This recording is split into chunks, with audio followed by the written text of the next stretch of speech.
Nous sommes à Trévarez, donc dans une des parcelles de pâturage pour les vaches laitières.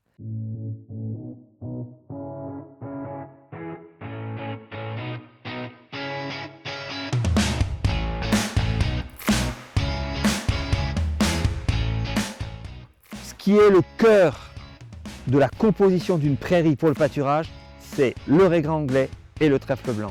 C'est la base d'ailleurs de l'ensemble des prairies pâturées en Bretagne.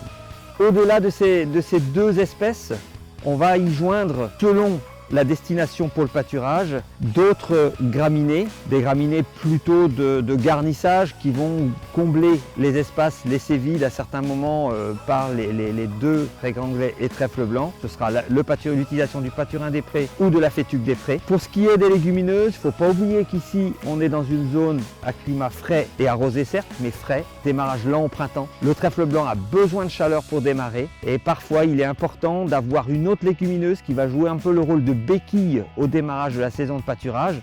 Et là, on va utiliser le trèfle hybride à raison de 2-3 kg par hectare. Trèfle hybride qui va avoir un réveil plus rapide, un démarrage plus rapide aussi à l'implantation de la prairie. Et dans d'autres cas, on va utiliser le trèfle violet à une dose beaucoup plus limitée parce que son rôle, il va être aussi de jouer un peu le booster au démarrage de la prairie. Mais par contre, si on en met trop, il va envahir de trop la prairie, poser aussi quelques problèmes d'appétence au pâturage de par sa présence de tiges et ce sera beaucoup plus compliqué à gérer pour le pâturage. Donc c'est un savant mélange avec une base de raisin anglais trèfle blanc auquel on va associer soit du trèfle hybride, quand on est à 100% pâturage de trèfle hybride dans nos sols frais et arrosés, c'est l'idéal, soit du trèfle violet pour aussi son côté robustesse.